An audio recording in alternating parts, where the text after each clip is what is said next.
Welcome. The recent attacks on the U.S. Capitol, which were not welcome, were a display of victimization by Trump supporters pushing back against the threat of political power they'd enjoyed for the last 4 years getting taken away. Recently, we discussed the alliance between political conservatives and right-wing Christians. Now, that led to a new media ecosystem in the 1980s. If you want a plug for a book, it's Yochai Benkler's Network Propaganda, resulting in an outrage culture that led to the dominance of conservative politics. Our guest today argues that a series of perceived threats to American suburbanites in the latter part of the 20th century fueled the rise of this right-wing outrage media ecosystem expressed in that attack on the U.S. Capitol. To talk about those issues, we are joined by Kyle Riismandel, Interim Director of Law, Technology, and Culture at the New Jersey Institute of Technology at Rutgers, and the author of the book Neighborhood of Fear: The Suburban Crisis in American Culture, 1975 to 2001. Kyle, or maybe Professor, how you doing? I'm doing great, Jefferson. Thank you for having me. I really appreciate it. Thanks for being here. Let's start by the years you picked. Why did you start with the years 1975 to 2001? So, like a lot of things, right? Projects are practical. They have to be doable. So there's, in some sense, the practical aspect of doing that much work in the time you have. But generally speaking, the histories of the suburbs have covered that early period pretty thoroughly, right? So immediate post-war up until, right, the tax revolt of the 1970s and sort of the Reagan Revolution. And there really hadn't been a history since then, particularly one that was more global in scope, right? So a lot of the books about the suburbs are case studies that sort of use one particular suburb or one region to illuminate some set of ideas about, race or taxes, et cetera. So part of it was I wanted to see as a question, what happened after that, right? What's sort of the outcome as we move into the end of the 20th century? And the second part was when I asked that question, what I found was this shift that I mark in the book, right? That there is this other era, right? So as many people I think have noted and probably you're aware of, the suburbs were defined by fear in many ways before this. And so calling it the neighborhood of fear in some sense is about what are these new fears or how do they connect to the old fears and how do they change, right? To your point about what are people afraid of and how do they feel victimized and what do they do? And so as I went through and looked at the sources, particularly news media, popular culture, saw the expression of fear, but also the reproduction of fear, right? That people are saying they're scared or worried, but also that it's on the nightly news, it's in the newspaper, it's in Newsweek, it's on the TV, it's on the movie screens, et cetera, right? So that really defines the sort of beginning point. And then the end point probably is sort of implicit, right? The 2001 9/11 and post 9/11 culture is also a market shift. And so I do think the neighborhood of fear is adapted, right, in the 9/11 era, but having the time to properly research and write that was not in the cards. So it sort of, that endpoint made a lot of sense because I know that the next part of that project would have required a lot more work. And probably on Earth 2, there's a book that's twice as long that I wrote, but on the Earth I live on right now, there's just not quite the time to do that part.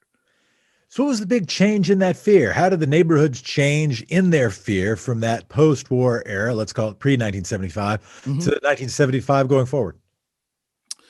So what you have is the continuing expansion of the suburbs, right? So the things that are probably familiar in culture of suburban sprawl, unplanned development, and still masses of people moving to the suburbs, right? To have this American dream, home ownership, upward mobility, at some level local control over space and government. So that continues apace. That doesn't really, in some ways, expands right throughout the 1975 and after period. But what happens is those suburbanites end up confronting the outcome of development, right? So in terms of environmental threats, it is buried toxic waste and other kinds of things that are endangering the natural landscape that really just weren't visible in the previous period. Same thing with burglary, kidnapping, the cultural threats that become visible through popular culture, like Dungeons and Dragons, the Satanic Panic, et cetera. So part of it is those threats are actually apparent to suburbanites where they live in a way they were not before. And they're also more visible because of the way the culture had changed, right? And so this is part of the bigger picture of the new right and the rightward turn in politics and culture, that they were prepared to see themselves as victimized, right? So on the left, environmentalism says, yeah, you should be afraid of what's in your water. This is a legitimate concern to have. People are being poisoned and die, right? You see Love Canal, hundreds of people poisoned by this very toxic waste. So it's very real. They're add the case of Adam Walsh, right? It says kidnapping is real. You should be afraid for your child, et cetera, et cetera. So the politics of law and order, the politics of environmentalism, et cetera, prepared people to be victimized just as real things were happening that suggested it could actually happen. And that's in that sort of early to mid 1970s period. Yeah, you seem to make sort of three central claims that or points that we took away in preparation. The 1970s marked an era in which suburban residents were faced by those new environmental, social, moral threats that previously existed in suburban development, but became more visible in media. You mentioned the case, and we've looked at data showing the the outsized coverage of child abductions relative to other kinds of crime, relative to even loss of human life, et cetera. And then second, in response, suburbanites leveraging productive victimization, again, using the word that we've already used, to expand power, to expand authority, and then actions taken by suburbanites to help facilitate, and then were facilitated by the era's dominant conservative culture and politics. Is that a fair characterization? What would or fair synopsis? Yeah, no, it is. And I think, the one thing that I always try to make clear that, when I'm talking about it is, it is not random or accidental, right? That it's the outgrowth of growth itself, right? Of actual physical development of the landscape. It's the movement of more people, right? So you concentrate more people, you're likely to see more things like crime. And it's the emergence of these bigger political post-war movements that make threats visible, right? So you're able to see satanic panic happen, right? You're afraid of Dungeons and Dragons because someone is telling you that it's a threat, right? Whereas your instinct or your inclination might be they're playing board games in the basement, right? It's Connect Four, it's Dungeons and Dragons, doesn't really matter. Hungry Hippos. But when there's a drumbeat and there's a frame for understanding this way, you're more likely to see it as a threat. So one of the hardest things about writing the book, and maybe you found this in reading it, is how to convey that these things are happening at the same time, right? So the book is sort of organized around those three threats, and I tell sort of each story individually, right? But they're all actually happening at the same time. So the same time of Love Canal, 3-4 years later is Adam Walsh, at the same time as the bucolic burglary wave. Ooh, it's hard to say. And then, just a few years later is this massive spike in suburban teen suicide. So, these are happening at the same time, even though they're happening maybe in different venues of suburbanites' lives. And explain how much just demography plays a role. And I just mean even scope of population. As we think about it now, maybe this jumps ahead too far, but because you go up to 2001. And so this, there's a few parts that leak over, but right. Because everything was fixed in 2001. That there is now, we've seen such, rising home values within cities. Right. We've seen, and now we've seen, this has been on my mind a bunch recently, and then a reaction within cities to change housing regulations, right? To say, well, in San Francisco, in Portland, where we're located, elsewhere, people trying to go back do hard pushes against NIMBYs. In fact, the founding of the YIMBY movement to try to say, hey, let's just build, baby, build. Let's change. You have liberals saying something different than liberals were saying 30 years ago, 40 years ago. Simultaneously, investments into some investments into housing, or at least requiring additional regulations, requiring new patient protections, new tenant protections. And I now wonder sort of what the next thing happens with millennials, right? As millennials get into their 30s, as millennials start having more children, will we see some of the same drivers among millennial behavior that we saw drive baby boom behavior in the post-war era? So, and maybe this is far too off topic, but on my mind is how much demography, how much just like the outsized number of baby boomers and their preferences and desires, in addition to how that interfaces with media, plays a role in all this. So there's a couple ways to address this. And I would say it's not out of bounds because, I think this is the premise of your podcast and your show. And I think your activism, the people you work with, but also doing history means really, ultimately, it's about now. The questions you ask, the things you're looking to answer and understand are about who and where you are. So, whatever the book is about, it's also about today, right? Or the future, as you're sort of putting it. Preach. So I think one thing is when it comes to, whatever the generation is now, and I tend to find generational designation to some degree ahistorical or not particularly useful, right? But I do think you're right that you could track a demographic trend. Like there was certainly the natal rate of the country, how many people are being born, is certainly higher in the 1950s than it is in the 1970s, 80s, 90s, et cetera, right? So that is a useful point. But whoever is coming up now who is younger, say under 30, home ownership is inaccessible, relatively speaking, right?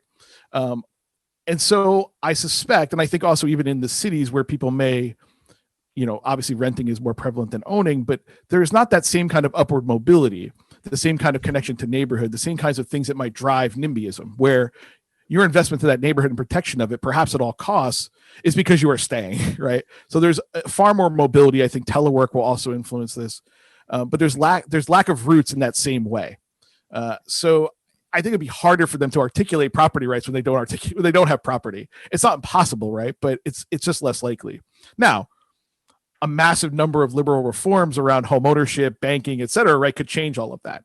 As you point out, with affordable housing, could change all of that in ways in which communities, particularly communities of color and disenfranchised peoples, have not had access to the legitimate banking system. They've not had access to home ownership. So I think that's one answer going forward. But I think your other point's well taken, which is it's hard to ignore a population that large because they are the central constituents of politicians and they are the central consumers of corporations.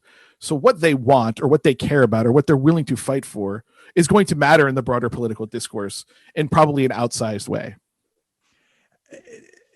And going to suburbs specifically, suburbs have been referred to by some social critics as fake or phony. Others have described them as the absence of place, right? Or they are defined by their proximity to a space, but they are not themselves a space. They're not themselves a place. You refer instead to suburbs as neighborhoods of fear. In fact, they are a space. They have definition. They are a place. They're defined by a thing. And you say fear. Why do you think that is a better way to understand, not necessarily mutually exclusive, but a better way, more appropriate way to describe the late 20th century American suburb? I tend to think of the suburban essentialism as ahistorical or largely not really rooted in evidence that is historically minded, let's say, right? So there are definitely critics, there are definitely advocates and people who sort of make this argument you're making, right? So one of two ways that, and this has been prevalent since the suburbs have existed, even in the 19th century, right? Or sort of the upper class version of a suburb.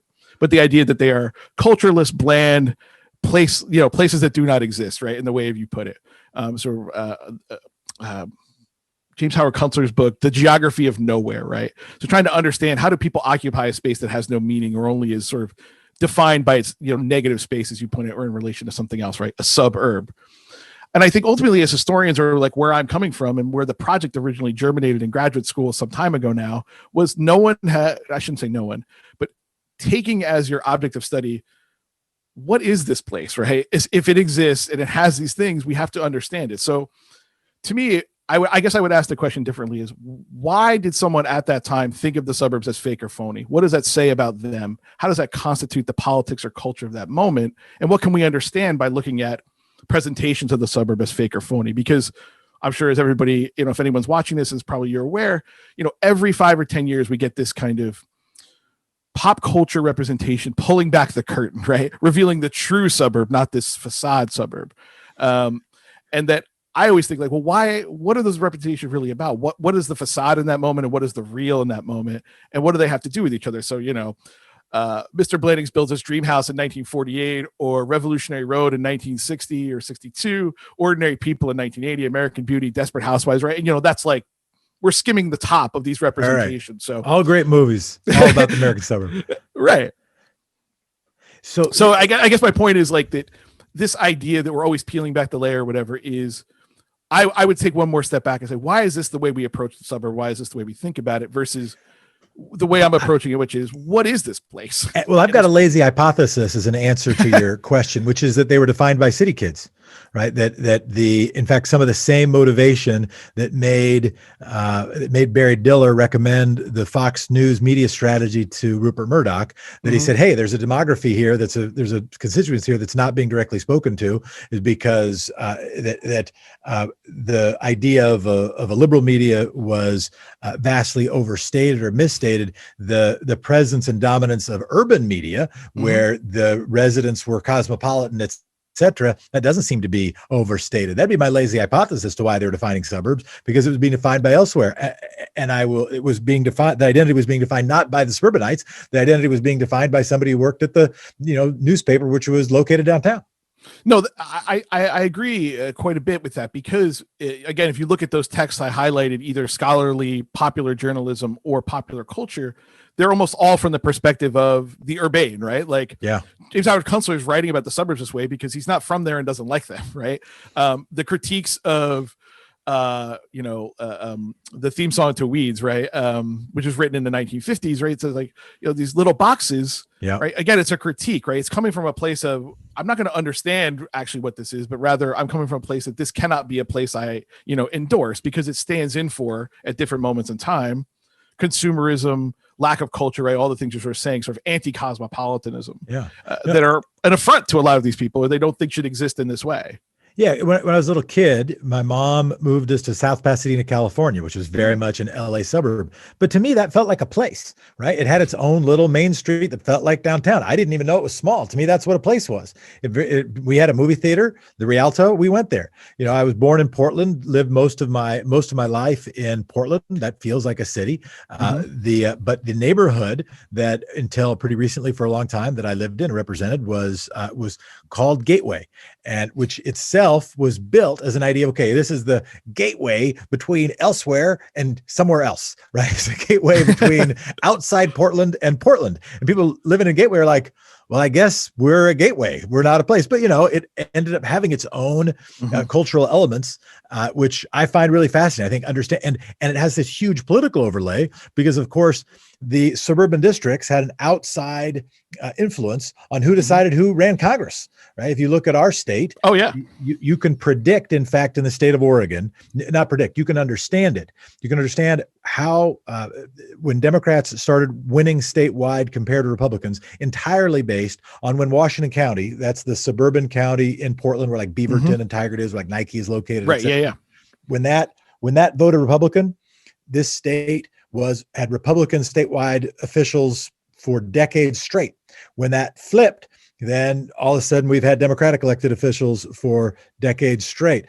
That county is at an outside predictive role in the politics of our state. And I'm assuming you've studied it more broadly. I'm a little bit of a homer, but I assume that similar dynamic has been true in other states as well. So there's a couple of things to unpack there. So one is, you're totally right. So the rise of the suburb as a politically meaningful thing is due to that post-war expansion, right? So Lisa McGurr's book, Suburban Warriors, about sort of the coincidence of the emergence of sort of the far right and the new right of the 1950s and 60s, and the building of the suburbs, particularly those outside of California and Orange County, that sort of fuel each other, right? But it's also just a massive population shift from cities to suburbs, right? That California gains all of those seats because people are leaving cities to go live in the suburbs of California, right? It just becomes a massively populated area. But I think the sort of other part is, there's a good recent book about this as well, by Lily Geismer, called Don't Blame Us, Suburban Liberals and the Transformation of the Democratic Party. And, the essence of her argument is, though they are suburban liberals, right, in some sense, or proclaim to have progressive values, and this is in the context of the 70s, 60s, 70s, and 80s, what they actually do is drag the Democratic Party to the center, right? Rather than pushing these liberal things, they actually end up being these kind of middle-of-the-road suburbanites who are a practical mix of ideologies that have more to do with their locality than have to do with national politics, right? So it's the same reason why millions of those people could vote for Trump or Biden, but really at the end of the day, who's elected president will not affect their local power in any real material way, right? Their investment is in maybe a stable government. Their investment might be in some view of taxes, but like, they don't stand to gain or lose very much around these kinds of cultural or spatial power questions in their localities. I'm reminded, and again, maybe I'm jumping the gun, but I'm reminded of a book that a friend of mine wrote, Billy Wimsatt, who then I think went by Upsky, when he wrote Bomb the Suburbs. Bomb the Suburbs. Yeah. And this idea again of characterizing the suburbs by a view that was outside the suburbs. Why? And this may be too elementary a question, but other than just it being defined by urbanites, why the frustration? I'll try and answer that question. I mean, here, I'll try and answer that question. Here there is a some resentment about folks who move outside town, who free ride upon the services of the city, and then move right outside the city limits and don't have to pay city taxes. Right. That was, Detroit, right, had huge urban flight, white flight, yes. And it was also apparently what looked like tax dodging flight. So there's that type of resentment. But what do you think drives some of that sort of anti-suburban feel that helps make it harder for us to understand what's actually going on? So, the research would tell us that what you're saying about sort of taxes is the main issue, along with racial integration, right? So in the 50s, 60s, and into the 70s, and not that race or taxes are not still central to the suburbs after that, but they get folded into this broader argument I'm making about the democracy, the neighborhood of fear, right? But the tax revolt of the 1970s. So the essential idea that suburban homeowners wanted to pay less in property taxes and other sorts of taxes, particularly income taxes, at the state level, because that money was being redistributed to urban districts. So what you see in almost every state is some version of a rebalancing of that there is actually fewer property taxes being paid, right? Not in every state, not everywhere, of course, that then are being paid in other ways within the city, right? So either their property taxes or excise taxes or consumption taxes or other things or other ways, right? So tolls and all these things are ways to recoup that money into the state government to pay into cities which have the need for the services because of the concentration of population. So that's largely why that happens, is that they're able to leave and then make these demands upon state government that are then acceded to, right? That, the mayor of Portland may not like, but the state legislature is for, right? Because they want to maintain these constituencies in their view of where their tax money should be spent. And again, that's part of this bigger rightward turn where you don't want to give government your money because it doesn't know how to spend it. And because where it spends it is, right, on the so quote unquote welfare queen, right? These sort of myths about social spending, et cetera. So that tax revolt has just long-standing consequences for the funding of cities in a moment where cities were struggling to pay their bills, right? From the mid 70s on. So there's been any number of books about this recently. Kim Phillips' fine Fear City about New York City as being one of them. I'm reminded of Gertrude Stein's comment about Oakland. There is no there. Yeah. But it's interesting you say, well, that move in electoral power towards the suburbs pushed Democrats centralward, right? Sort of roughly speaking, rightward. At the same time, though, it didn't seem to do that same thing to Republicans, right? Republicans were also moving rightward. So was that a dynamic of geography? Was that a dynamic of demography? Was that a dynamic of, it has to at least be a dynamic of media, it would seem. But how do you think about it? Yeah, I would agree that the shift and it's not even necessarily shift, right? So I think, again, like as you pointed out earlier, these kind of binary things we tended to think about with the way the media works. There's a liberal media. There is these are often essentially, for most of their histories, what we would call centrist or sort of now neoliberal, right? That they're concerned with making money, and that they're not necessarily invested in an agenda, a political agenda that's sort of explicitly liberal or progressive. So, and particularly like something like CBS, right? Run by William Paley, who is famously, a conservative Republican friend of Nixon. So, I think there is some of the ways in which more people came to see the world through this lens that was being advocated most famously by Reagan, but is being reproduced in any number of ways in the culture around the failure of government, right? That at its core, it doesn't do things well, efficiently, or for you. And so once that idea is sort of accepted as a mainstream political idea, even if you are a liberal, even if you're progressive, you're always reasoning from it, right? That's why Walter Mondale is crushed, is he could say, yes, he's going to raise your taxes and we'll tell you, I'm telling you the truth, but they'd rather not hear the truth because they don't think raising their taxes is going to do anything, right? They don't believe his vision is going to lead to anything. And this is why, at least at the national level, Bill Clinton and even Barack Obama at some level are in the middle, right, on these policies, are not looking to create government programs, are not looking to increase social spending, are not even really looking to increase taxes in any kind of meaningful way. No, and we can jump and maybe you can jump to any topic from any topic in two moves, but I want to make sure we're having some fealty to your work, but as a window of understanding the recent political history. So some of what I hear you saying is even just watershed events impact everywhere. And if the FDR project, if the LBJ project starts getting boring or starts being seen more for its excesses and failings than for its successes or the problems that it was addressing at its inception, then all of a sudden, whether you live in suburb city or whether you're the country mouse, it's harder to make that argument. People forget that the post office is still sort of a miraculous thing. I want to get to the NIMBY, which is the first. You sort of divide the book into 5 pieces. People often divide books into chapters.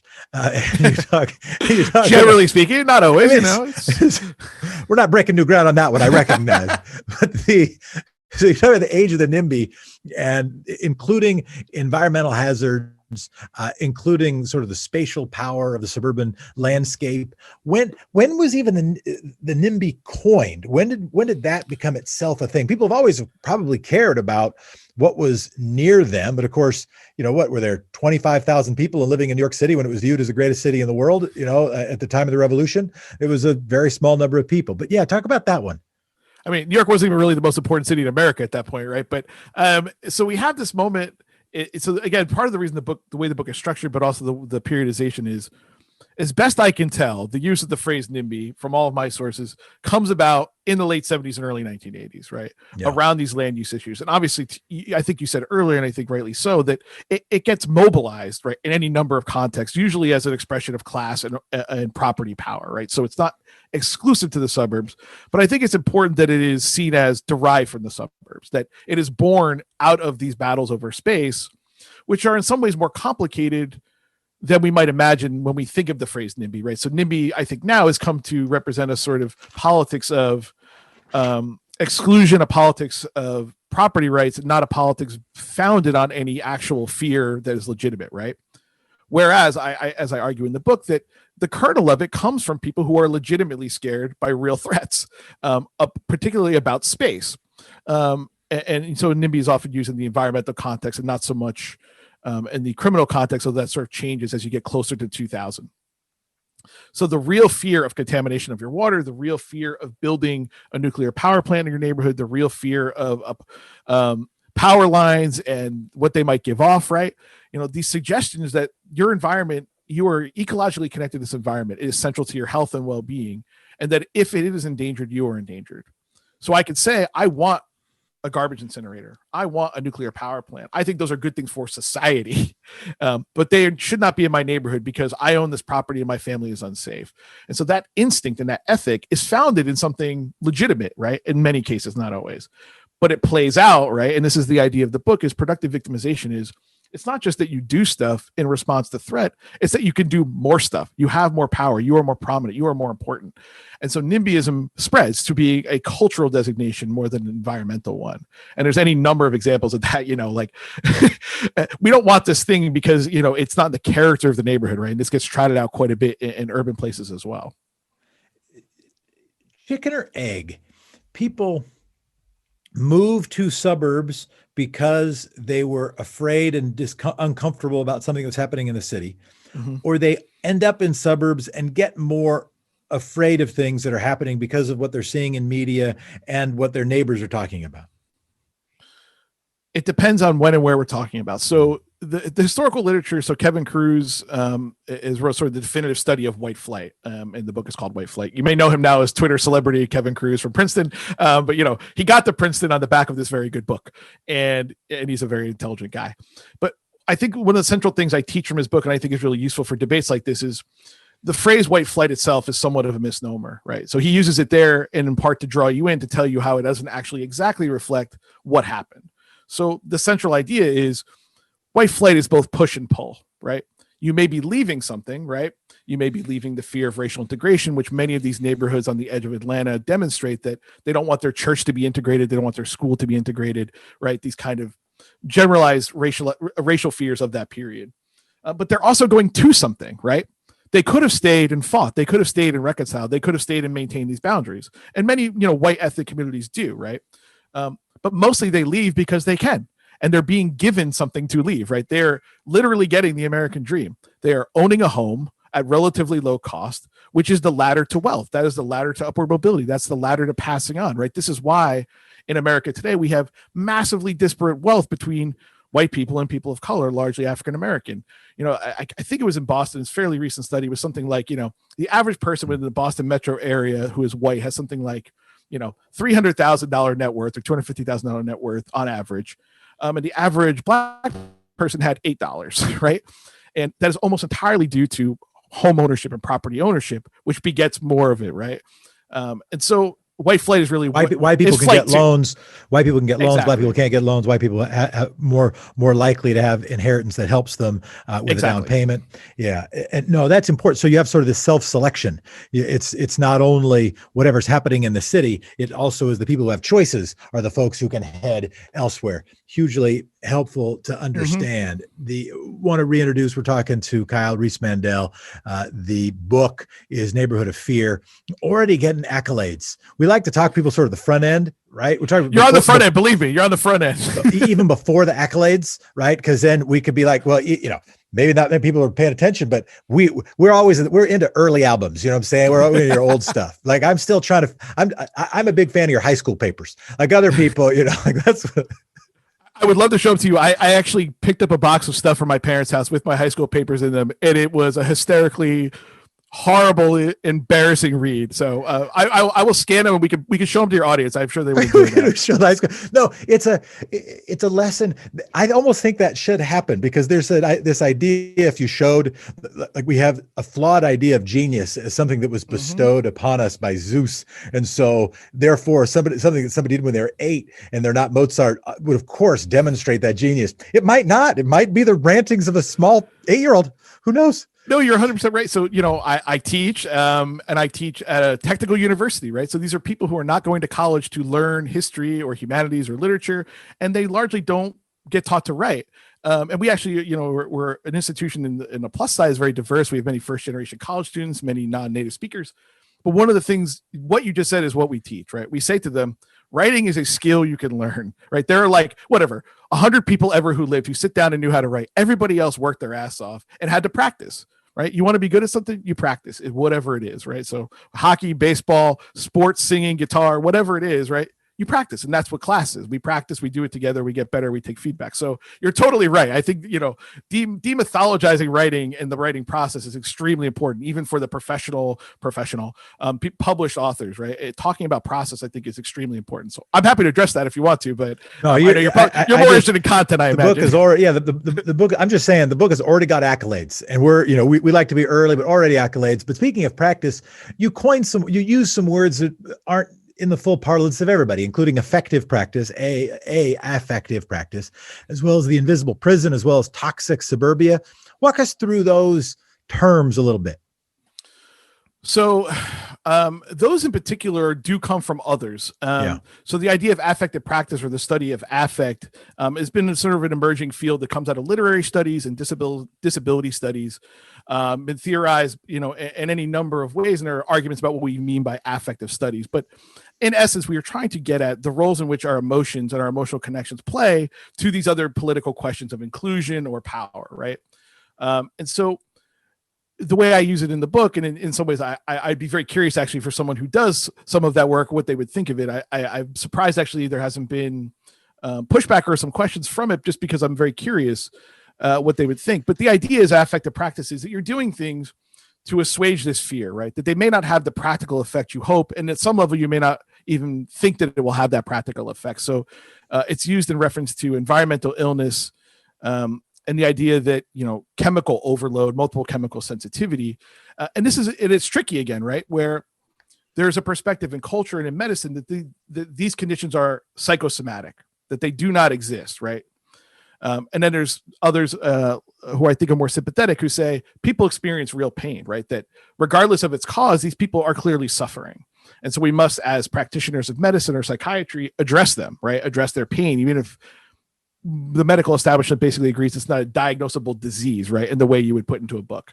So we use that affective practice because what you see is middle-class people of means are able to address their emotions through these practices. They're able to buy salves, they're able to create these rooms, these outcast rooms, they're able to do all of these things to address what they see as an environmental danger in their own home. Their own home is killing them. Whereas, right, on the flip side, urban people, particularly urban people who are working class, particularly people of color, are stuck in apartments still that have lead paint, right? Yeah. And they don't even have the practical material things to fight against that, even today, right? So we're not just talking about the 1970s or something. This is still ongoing, right? The Flint water crisis, the Newark water crisis, being further examples of how differences between, affective practice to address something that we're not even sure how it works or if it's real versus, the real material threat of poisoning.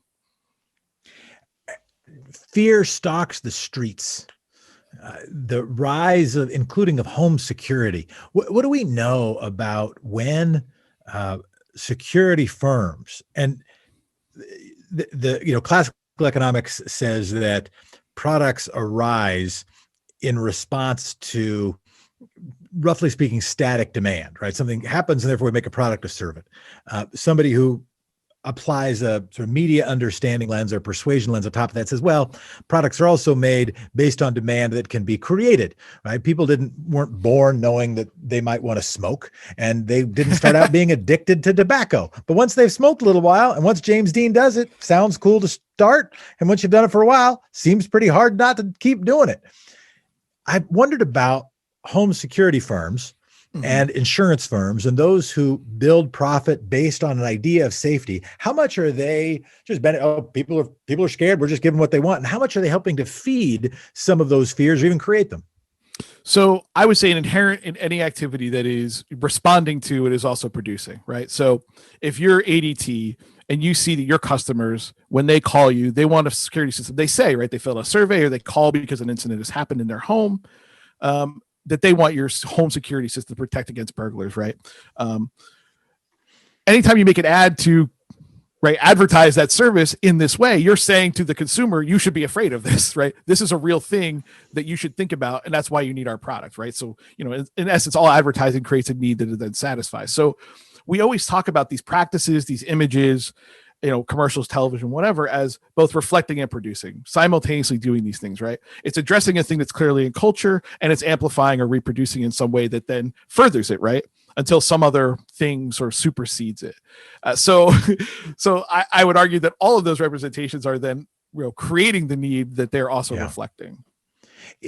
Anybody come up with a good word for that? I had a professor who would sort of analogize to a Heisenberg principle, right? The act of evaluating a thing can change the thing. Does anybody come up with their favorite phrase of what you said, both reflecting and producing? Yeah, I think when we teach it or when we're thinking about it in graduate school, it kind of boils down to cultural reproduction. So we say that phrase, that's really what we mean, right? That it's always in the act of putting out there something that already exists, but in doing so is reproducing it, right? Is maintaining its presence in the culture in some way. A phrase you used that was new to me, and I'm only hoping that I'm pronouncing it right. One of the nice things about podcasts is I can understand how I think to pronounce Riismandel. Nailed it. But I might get it wrong if I'm just reading it. And something that was the carceral suburb, and somebody might think, and I think it's carceral because that's in incarceration, but maybe it's carceral. Tell me about the carceral or carceral suburb. So yeah, this is perhaps unsurprisingly, you're saying it correctly. It does come from incarceration. Since the advent of the war on crime and the war on drugs in the early 1970s under Richard Nixon, and the massive incarceration crisis that we have now experienced since then, there's emerged a field of study, now called carceral studies, right? That you can spend much of your life studying the ways in which jails work, the way in which policing works, and the connections between the state and your own individuality within this system, right? And so there are just, Angela Davis perhaps being the most famous person sort of who began studying this at that time. But there are a number of recent books that are all really good about it. One is Paul Renfro's book, Stranger Danger, which connects the kidnapping epidemic, which I talk about, to the carceral state and also, the for-profit prisons, et cetera, right? So the way I talk about of the carceral suburb is actually somewhat different in the way I'm using carceral. So not necessarily the carceral state and the way in which the government puts people in jail and punishes them rather than rehabilitates or reforms. But when I talk about the carceral suburb, I'm talking about this idea we were just talking about with home alarm systems, home security, private security systems, gated communities, neighborhood watch, that in trying to protect yourself, you're actually imprisoning yourself, right? You are in a prison of your own design. You're jailer and jailed. And that this becomes the essence of these security practices. You're constantly reminded of your imperilment, and you're constantly reminded that you have to take care of it, even though now your private security, right, are running your neighborhood. You as a homeowner have, by the time of stand your ground and the expansion of the castle doctrine, you are allowed to police streets yourself, right? Like, and we've seen all of these tragic and really horrible situations that have emerged from this logic, right? That you are the police as a homeowner, and maybe less so, or feeling less restricted in this way around incarceration in your own neighborhood or home. So it's interesting. So an idea of the idea of physical space is something that's protecting you, but then even what is around you as you're being protected is itself potentially dangerous. I'm reminded that at my law school, at Harvard Law School, was the much of the campus and where students were asked to live, most one else were asked to live. Mm-hmm. It was the Gropius building, designed by Walter Gropius, the founder of the Bauhaus movement. And the idea of the Bauhaus movement was make your unit uncomfortable. That's not how he would describe it, but that's how people who live there. Gropius, that place sucks. If people didn't know about the Bauhaus movement, which included me, I'm not an architectural historian. We're like, so Gropius, it's an ugly sounding name for an ugly building that nobody wants to be inside. But the idea actually was an idea. Rather than yucky, let's say Spartan. Make the residential units Spartan, and then make the outside units really attractive. The idea was push people from in to out to make people connected. That physical space should connect us, whereas the suburbs are built to know I will have my castle, thank you, and I will have my yard, and I will get in my car to go somewhere else. And that idea, again, probably a feedback loop. People who are attracted to that idea, other things related to that idea could be attractive to them. And it comes to be a custom, right? It comes to be an expectation. Like, this is one of the central things about the book I was trying to get at in calling it the Suburban Crisis, right? Is the idea that people who are moving to the suburbs in this sort of second and third wave are going there to experience the things their forebears experience, right? The privileges of living in the suburbs and all the ways that we can imagine. And then what they encounter, right, is loss of that privilege. And so part of that privilege is not just home ownership, wealth, right? Residential segregation, local control, taxes. This is connecting dots for the listener. I just stepped on you as I was attempting to agree with you and nod verbally. All I'm saying is keep going. The synapses are firing. Keep going. Oh, good. All right. That's good to hear. This is, sometimes when you're teaching online, you don't always get the feedback that you need to make sure people are understanding you. So this is good. I need so the idea, button. Right? I would love, sometimes, that has been a good advent is like the thumbs up and the clapping emoji. So that's useful. So the idea, right, is they move to the suburbs. They expect, right, not just these privileges, this or sort of material things, but also the idea, part of that privilege is not only am I safe, but I shouldn't have to experience fear. Right. I should not even be confronted with these threats. They should not be part of my local world, right? Because you can still imagine somebody going to the suburbs in the 1960s, and many people did, being afraid of people coming from the inner city, right? Quite clearly a racial fear, not just moving into your neighborhood, but like passing through your neighborhood, right? The logic of white citizens councils and the literal policing of borders between, Milwaukee and its suburbs and Detroit and its suburbs, right? So part of that privilege is like, I don't want to have to think about these things. The vignette that opens the book and a number of other stories all get at this idea. Like, I thought I was getting this and I got that. I thought I was getting, my kids can ride their bike. I can leave my windows open. Now I live in a house where I have to arm a security system, and my kids have to be accompanied everywhere they go because there are these faceless predators stalking the streets, right? And so that's their crisis. It's a crisis of privilege. Whereas the urban crisis, as articulated by Tom Segru and others, is really a crisis of systemic racism, right? And disinvestment in cities, right? It's a very different crisis, even though each population experiences it as such. So and part of what I heard you say is that it creates this, and what we understand you to write is it creates a false ideal. On one hand, where you have, little boxes, the opening song to Weeds, right? We're sort of making fun of it, where you have Billy Wimsatt sort of saying things worse than making fun of it, where you have Gertrude Stein succinctly making fun of it. At the same time, you have so much of American culture saying, no, white picket fence, that's the dream. That's what you're supposed to do. If you don't get that, you're going to end up in a school that, is like a public school, which isn't as good. I went to public school. It was great. And so it starts creating this false ideal. Have I overstated that? No, and I wouldn't even say it's a false ideal, right? It's an ideal. It is something which people who destructive ideal. Yeah, that people who moved to the suburbs in the 50s got, right? They owned homes. They had their brand new school built in their neighborhood they could walk to. The government paid billions of dollars to build highways so they could go and shop and not have to live in the city, right? To go downtown and eventually to the shopping mall. So these are goals realized, right, for that generation. And so if you move there in 1975 and then realize that your community was built on top of a toxic dump, and your kids have these genetic diseases, right? Like, you feel taken, right? You feel as though the thing you were promised was not delivered. It's not great. So partly it is an ideal and it feels like a bait and switch. Another dynamic is, and maybe the tension with sort of the Bauhaus hypothesis or theory, was that if you it was sort of a tension between what people want and as individuals, like what I want and what is sort of best for all of us together, like sort of what I want at scale or what we want kind of multiplied. And I think all of us, maybe that's much of what our politics is wrestling with, right? To what degree am I allowed to be selfish? And what degree does my selfishness feed upon itself? And what degree is, well, maybe my selfishness is great for me, but other people should cabin it because it's not great for everybody else. Yeah. How much is that a story of the suburbs?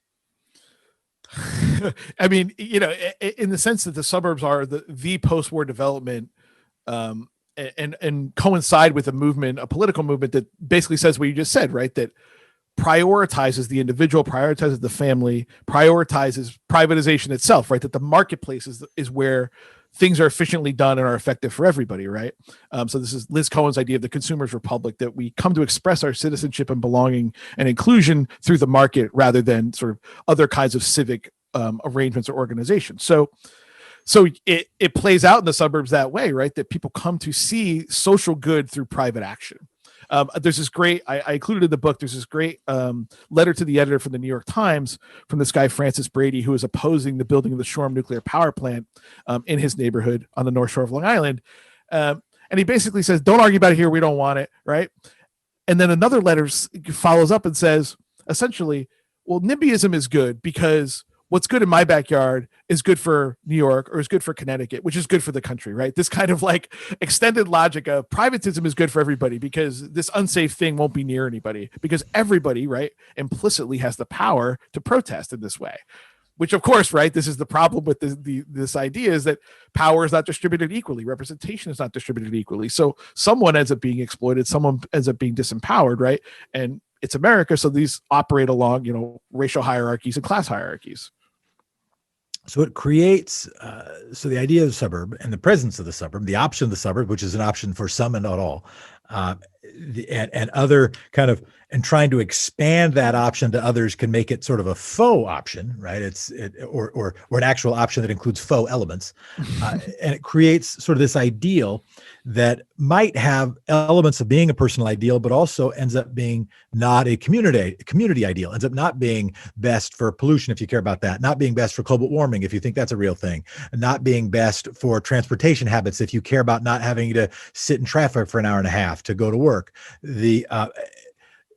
So what, with your thinking and research, what should we want, right? Or what do we need? And if you combine at the sort of vector intersection of what we should want and what we do need, what should we do?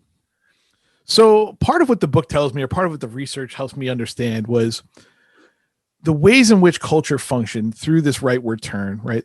This sort of, to some level of demonization, but also, part of Reagan's trick, right, is not only saying government's the problem, but then making it work poorly, right? Yeah. Especially in the ways, a self-defeating prophecy. Right. In the ways he's already highlighted, right? He says, well, public housing doesn't work. Welfare doesn't work. So we're going to defund it. Right. And so it really doesn't work after that, or it works much more poorly. So there's this way in which during this period, and then you see it through the suburbs, that privatization and privatism are seen as community values that benefit everybody. Right. So So that failure in that way to look towards structure and systems allows problems to continue while feeling like we're solving them. So the problem of teen suicide or teen pregnancy, right? In the 1980s, there's a massive shift against spending on education, on birth control and condoms, right? And a variety of ways that doesn't actually solve the problem. But instead we say, you know what the problem is? It's Judas Priest. It's AC/DC, right? We point the finger at these cultural boogeymen that really turns people's attention towards what they can do in their household to address it. So, you may very well save your son or daughter from a fate you didn't want them to have, but it doesn't really address the structure of depression, the structure of, education, right? Those kinds of problems continue to fester and go unsolved because we're looking to individuals, we're looking to cultural solutions. Don't buy this record. Don't think about this thing, right? In these individual ways, it doesn't actually address the thing they're trying to address. You say, you bring up Reagan, makes me, I'll also bring up FDR. You say what I described as a self-defeating prophecy, which makes me think of self-fulfilling fear.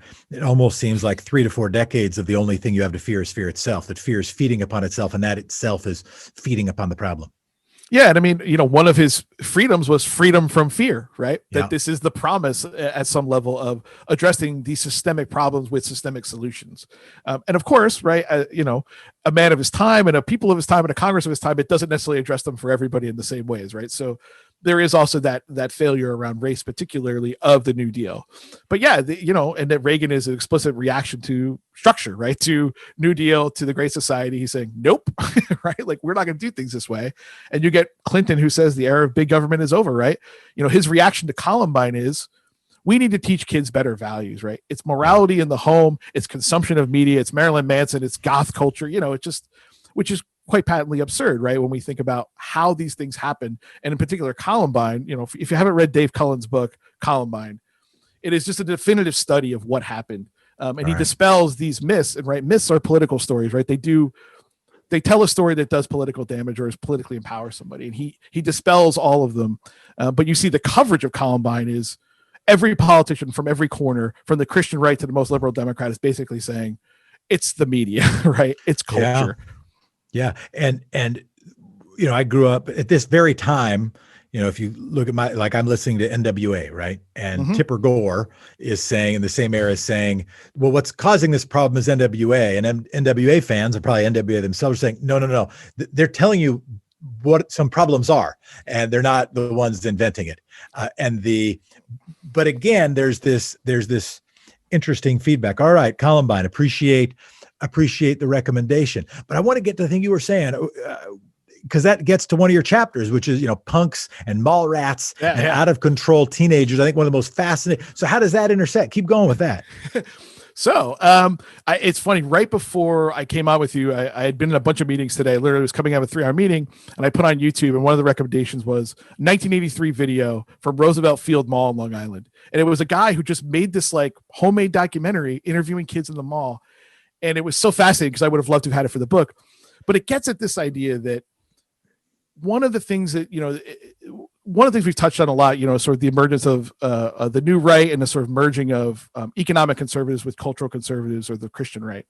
And one of the things they agree on with many on the left is there's a crisis of the family that's happening in the 1970s, right? So they would argue the outgrowth of feminism, the rise of no-fault divorce, and also the sort of liberalization of sex and cultural representations around gender and sex. And so there's a real focus on the family, right? Of course, there's the organization focused on the family, sure, but there's real worry about children and teens and how they're being raised. So that chapter is trying to get at how they're being regulated, right? We're both afraid for them, right? Who they will become, who their influences are.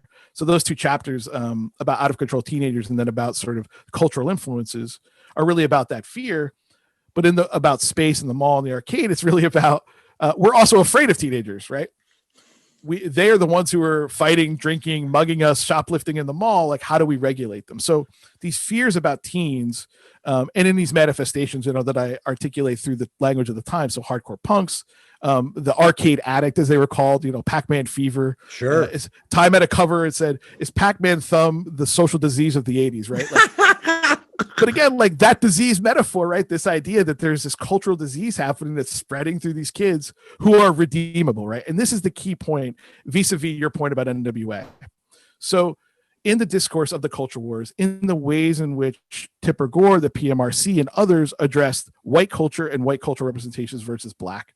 So rap artists and rap fans are all treated as essentially criminal and irredeemable. Whereas, right, you can demonize Judas Priest, but we're worried about these teen boys. They can be redeemed and reformed because they're good citizens, they're good consumers, they live in the suburbs. So, you know, that logic is just pervasive around these debates.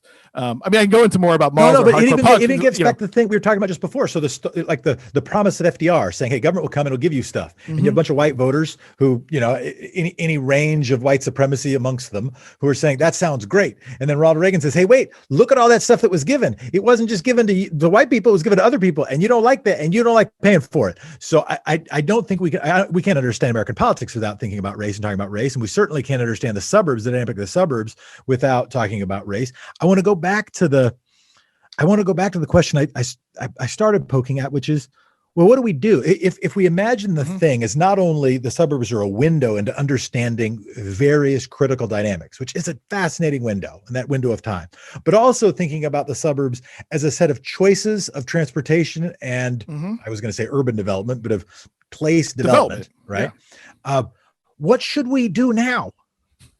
So there's, as you are, I think, keenly aware from your own work, there's a lot of thinking about how these things fit together through policy, right? And so the policies are housing, affordable housing, ownership, rent control, right? And then infrastructure, right? That has to do with that. How do people get where they're going and where do they want to live? And there's no single solution, clearly, right? So often people point to, right, well, if we can integrate housing, that will solve all these problems. And I think it will. But it doesn't make up for the historical debts. And I think that's often where it's difficult to know how to address, right? Or I shouldn't say how to address, but like what can we politically actually achieve that gets at that? So I would say like it is maybe asking the questions and having those debates in a way they're good faith debates, because what you often end up with, right, are disingenuous bad faith debates about the choices, right? Well, we're just going to get rid of all cars, or, you know what I mean? Like that it doesn't really, you can't go anywhere without that common ground of like, we agree that there's a problem to solve here that has to do with historic disinvestment in communities of color, historic disinvestment in the things that serve them, like public transportation, right?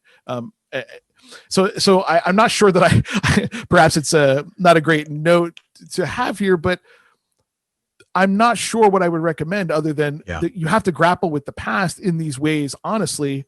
Otherwise, you are going to end up with this reproduction of these social systems that don't serve people fairly, right? It's, you know, like the difference between the 1619 project and the 1776 project, right? Like one says, if we don't deal with the original sin of slavery and race-based hierarchies, we cannot actually have an equitable society. And another that says, well, white people are of course in charge, and we, you know, Native Americans were happy to see us, and it's manifest destiny, right? Like, you know, that thing, that educational thing, if that is not addressed in some way, it's very difficult to do these other things. Well, let's keep digging into the past. Were there folks who you read who were sort of the Chicken Littles or the crying of wolves or the canaries in the coal mine who were saying, hey, here's an alternative instead of this? I mean, I know we're seeing, you know, a rise in population. I know we're seeing the sort of families needing a place with a baby boom. I know that now we have a highway system and a rise of the automobile. So all these things exist. But wait, we need to do blank in these areas. And I don't just mean sort of the urban planners saying that what we need to do in cities. I mean, actually, were there early suburban thinkers? I think there was a sincere hope in many of these developments that at some point, by building them, they would be inclusive and fair, right? Yeah. Even when they explicitly knew they were building them in a way that was segregated. So, you know, probably most famously, Levittown and Abraham Levitt says, I can solve the housing crisis or I can solve the racial problem, but I can't solve both, right? Yeah. Sort of believing that his marketplace was people who did not want to live together with people of a different race, right? So, but there was some hope or some idea, and there were actually planners then who come in that second wave in the 70s, the Newtown movement being probably the most famous, right? That we can construct a perfectly planned suburb that will address these inequities, right? That will address teenagers, it will address education, it'll address walkability, community environment, and it will address race and class by being inclusive in all these ways. Now, do they? largely no, right?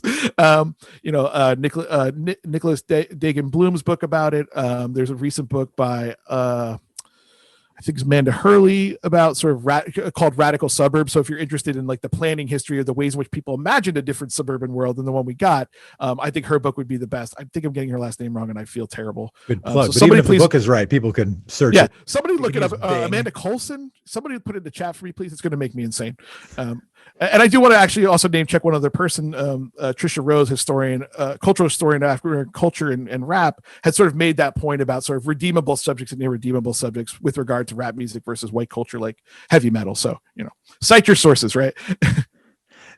I want to go further back, or at least back in this conversation where you said people thought they were getting blank and instead they got blank, right? They thought they were going to be getting freedom from fear, not recognizing that's an emotion, right? It's like being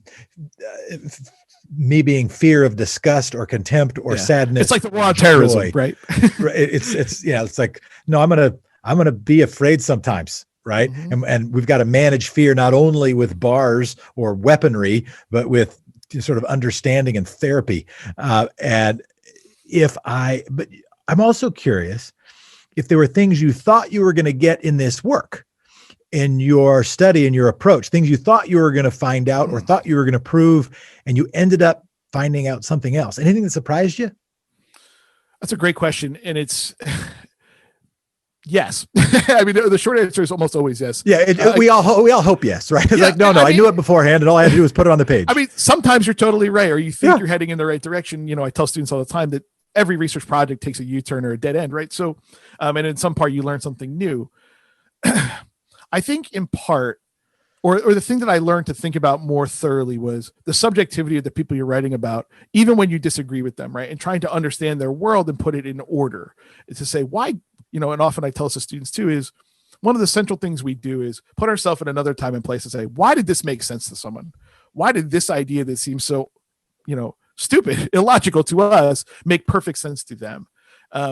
And in some sense, the book is a story of my own lifespan, right? I'm born in 1978. I grew up in a suburb that's not unlike the ones I write about. I experienced some of these things. So I think part of it was sort of maybe coming to understand the people I was studying in a way that I hadn't anticipated and relating to them in a way that I maybe needed to think harder about as a historian. So I think that, rather than maybe a revelation in terms of, content, it was maybe in terms of approach. There are a few things in there that like, the regulations around arcades that got so strict that, so many places in America banned arcades, right? Like literally said cannot legally be run within our city limits or our town limits, or that they were, if you were going to run them, they could only have 3 machines, or if they were going to open, you had to have an off-duty police officer as a security officer, right? That like, and it becomes such a social problem as to be addressed like the urban pool hall of the 1930s, right? Fiorello LaGuardia bans pinball, right? For this exact reason. So, pinball is basically illegal in New York City from 1934 to like 1976, right? And that they're treating the suburban arcade. Pac-Man fever. Right. But I mean, this is I guess, so that was surprising to me, the extent to which that ran, right? That fear was actually so present that they were willing to take actual, governmental action, not just sort of social regulation. Yeah. Let's jump forward. Productive victimization. Mm-hmm. How the rise of the suburb, how the rise of the neighborhood of fear connects to moving 2 decades past 2001, right, to 2021. Mm-hmm. How does all of this relate to the rise of right-wing outrage media that we are dealing with right now? Because it's hard to, sometimes it can be easy to forget things. It is hard to morally justify forgetting the fact that the Capitol got attacked, and that's not something that's not media hooey. Like that actually really happened. And but for like a couple different things, how that turned out could have been real different. That wasn't just a TV show. That was history in the making. How does what we're talking about in the suburbs connect to what we're dealing with in American politics now? So the idea that, and in some ways, productive victimization of suburbs comes out of white suburbanites adapting and adopting the language of civil rights, and in some sense misunderstanding the fundamental lesson of civil rights, that is, people are fighting for their rights because they have actually been victimized by the system, right? They understand to talk in this way is very powerful. And then when these threats arise, become very prevalent and seem very real, when you tie together your imperilment with your power, and it works, right? That is the legacy, right? It connects to all of these groups, right? And their reaction to any number of these things. So they don't have to be suburbanites and don't even necessarily have to be white to think of their power as coming from in some way or being legitimated by their endangerment, right? There's no more powerful thing really, except for maybe what about the children in American culture, than to say, I was hurt and victimized by this thing, therefore I get to do this or have this. And when you're able to do it, when you're already in a position of power or privilege, right? You see what you saw at the Capitol amongst many, many other things, right? And when it's, of course, I think you rightly pointed out, magnified, reproduced, amplified by the media as actually necessary and as actually focused in these very particular ways, you end up with these results. There's any number of good scholarship, as you pointed out. Nicole Hemmer's book, Blinded by the Right, is also about sort of the rise of right-wing talk media, is also very good on this. So the structural things about media as well that you're talking about are important. And also moving ahead, or also now kind of in the now-ish, or a few years ago, you had in the election, Donald Trump making an explicit Nixonian appeal to suburban voters. Yeah. Right? They're trying to get rid of you. And then one of the responses like, understand the suburbs a little different than they were in 1975. The suburbs a little different than they were in 2001. Now the exurbs may have replaced them, as maybe he was talking to the sort of wrong voter. How are suburbs, how are they changing, or how have they changed? So they've changed and not changed, right? I guess that's maybe the story of any historical argument, right? So his appeal in some sense is his version. It's so hard to parse his appeals, right? Or their purpose, because they're not particularly thoughtful, right? Sure. He operates famously on instinct. He doesn't read anything. He doesn't act, this is not even casting aspersions, right? He says this, like, I don't read stuff. I need it in graphs. I don't think, I just do, right? Yeah. So he sees polls, though. He sees lots of polls. Yeah, sure. But like, the fact that he lost tells you he didn't read them, right? So, millions of people outvoted him in both elections. Right. I think ultimately, right, so his appeal fails, I think, because one, suburbanites are smart enough, are canny enough to understand that they don't need him to maintain their power, right? That his appeal, even if it was a good one, would have no real practical effect on their ability to police space or to feel imperiled or not, right? To do all these things they're already doing. They don't need him, and they really don't need Joe Biden, right? Like we see from, Gerald Ford through both Democrats and Republicans alike, in state houses and in Congress and in the presidency, that suburban power continues to expand regardless, right? And expands in this way around victimization. So I think there is a fundamental lesson that people will vote for, at the political level, different things that might affect them at the local level. So there could be a disconnect, or the neighborhood of fear is consistent with, right, Joe Biden's appeal, even though Trump is the one who's saying the suburbs will disappear. People know that won't happen. That hasn't happened, right? That fair housing hasn't stopped it. Civil rights hasn't stopped it, right? Like, all of these movements have failed, right? So they're not afraid, at least afraid in that way. There is definitely, particularly since the late 90s, and again, changes in the way housing was worked, that suburbs have become more diverse. And so this is a place where I actually sort of differ from, I think, many of my colleagues, in arguing that, yes, diversity is real and is happening demographically, is measurable, right? But I would contend that integration has not, that segregation is still as pervasive or nearly as pervasive as it was in the earlier periods, maybe not 1958, but maybe 1998. So if you look at the Mapping Inequality Project or others like it, who are really saying, give me your zip code, tell me your street address. I can tell you whether you're white or black. I can tell you what your education level will be. I can tell you your health outcomes and your wealth, right, going forward. Because we know so specifically how segregation has worked, right, and the effects on the different populations. So yes, we have, outside of Washington, D.C., we have majority black suburbs, right, in Prince George's County. Because white people are not there, right, to some degree, right? That, Andrew Reese, the scholar of African-American suburbanization, says, despite this diversity, despite people of color moving into suburbs, there is not real integration. They have just a differentiated experience of the suburbs. And I would argue even in places that are quote unquote integrated, or where schools are made up of, a non-majority population of one race. Yeah. You big sort person? That was did you read the Big Sort book about it's worth checking out. It's I remember having it. I don't know if I ever read it, but it was I remember having it on a list for the book. I try to just get one key fact out of each book so I can cite lots of things without having it. Saves me a lot of time. So so I got one fact from it, which is which I will now mangle a little bit, but basically that, and I think his period was somewhat similar to, so obviously overlap. I think his was 1973, from 1973 till his publication date, which is around 2004-ish. Yeah, it was when I was in grad school, because I remember distinctly. All right. I did look at this book, but go ahead. Yes. All right. So you had a skosh increase in racial integration. You were 4% more likely to live next door to someone or in the same neighborhood as someone with a different racial background. But I think you were 48% less likely to live next door to somebody or in the same neighborhood as someone who voted differently than you, with a different ideology, who thought for sure. things. Yeah. So that's sort of his idea, the big sort. And that is one of the things that put me onto, and I talked to him back then before the book was published, and one of my he was going to include a chapter on our work in his book, and he didn't, so I'll never forgive him. And by doing that, I'll continue to plug his book. I was like, what are you doing? Come on. So he but this intersection of geography and how people are moving and how that impacts our politics, I remain just fascinated by it. What didn't I ask you that I should have? What are areas that you that you want to make sure we address that I've screwed up on, that I've failed to address? Well, I do want to go back to diversity and that question for a second, because I write about this, and in some ways I write about it in the book, because my book is focused on white culture, white people to a large degree because of its subject, but it doesn't ignore race, but I do address race and maybe differently than you might with a different project.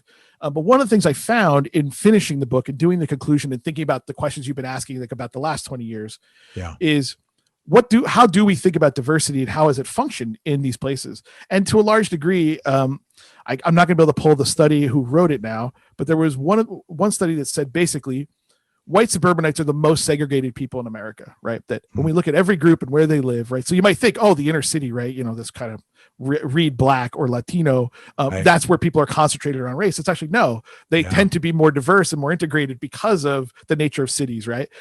Or even in suburbs that are now majority minority, right? So like in New Jersey, for example, we have a large South Asian population. So there are places like outside of Edison, et cetera, that have, any number of high schools that are majority South Asian or very close to it, right?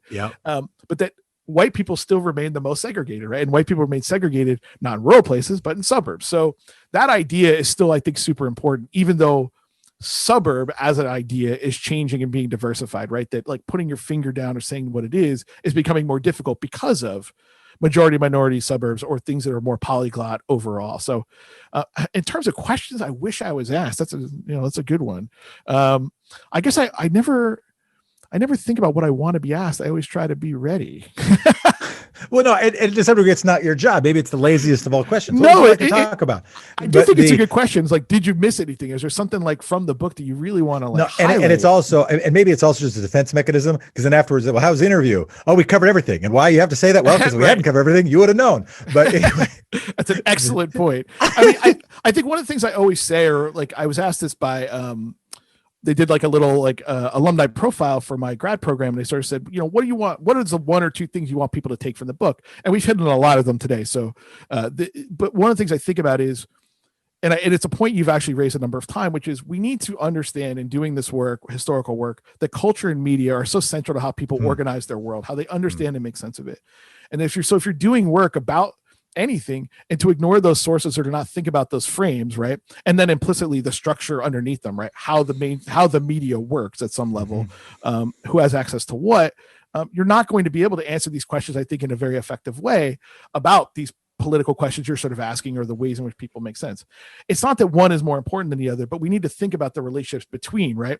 Structure, government, politics, et cetera, and media, right? Frameworks for understanding, whatever they may be. So, so I like to remember or emphasize that when I talk about the book, like that was sort of the principle on which I'm operating, is like, yeah, hardcore punk matters, even though they don't sell many records.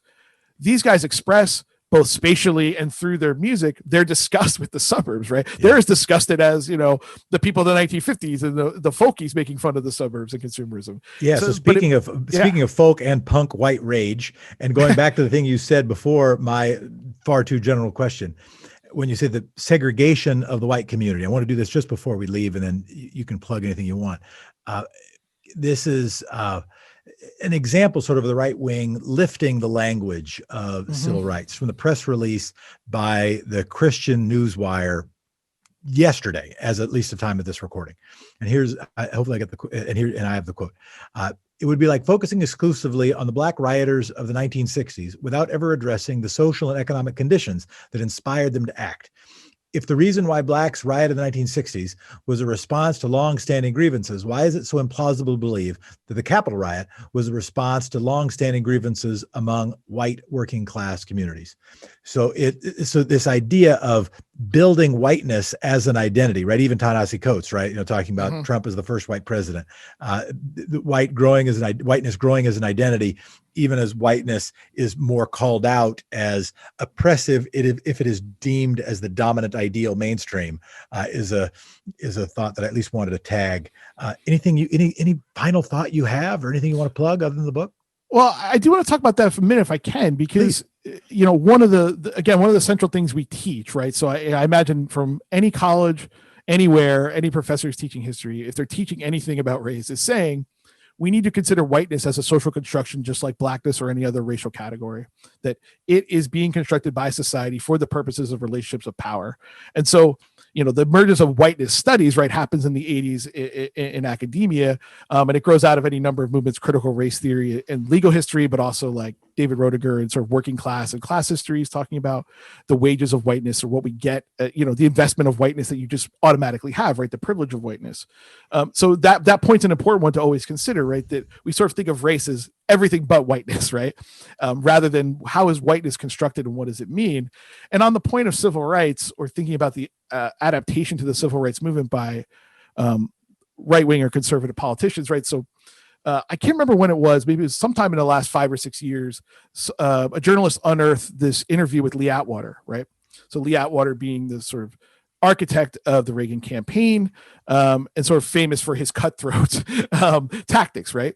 Yep. And he says essentially, and his deathbed apology. Yes, right. And he says, right, so in 1950s, you can yell the N-word, right? And that'll work. And then by the 1960s, right, it's states' rights and it's busing. And then by the 80s, right, we have to talk about it in these much more generic and applicable terms, because what we want our people to feel is though they are being victimized, right? The implicit thing is white grievance is real and it must be addressed. And so the seeds of it, right? And there is some, again, to all of these things, there's always a seed of reality. There's always something there, right? About white class politics that is probably real, about a white working class person. But much of this, right, is not about quote unquote economic anxiety, quite clearly, right? And the misnomer that Trump's base is somehow white and rural, when it's actually white, middle, upper class, rich, and suburban, right? Or even urban in some places. So remembering that that's actually who's benefiting from Trump and supporting him. The white working class voter was his target swing voter. It is not his base. The base that primarily was funding his thing, that was pushing his thing, is the same base pushing that stuff for a long time. And he thought if he could get some swing voters, some poorer swing voters in Wisconsin, Michigan, et cetera, he got to be president even if he couldn't win the national popular vote. I would like to talk about malls, but I know that we've already gone beyond, or at least just to say now people perhaps can express their suburban grievance by investing in GameStop and AMC. Maybe now they can preserve the shopping mall merely on Wall Street bets. But I want to say thank you so much to Kyle Riismandel for this time today. The book is Neighborhood of Fear, The Suburban Crisis in American Culture, 1975 to 2001. Thank you so much for being with us in 2021. Thanks so much for having me. It was great. Cheers, Kyle. Be well. I hope we get to do this again. Yeah, absolutely.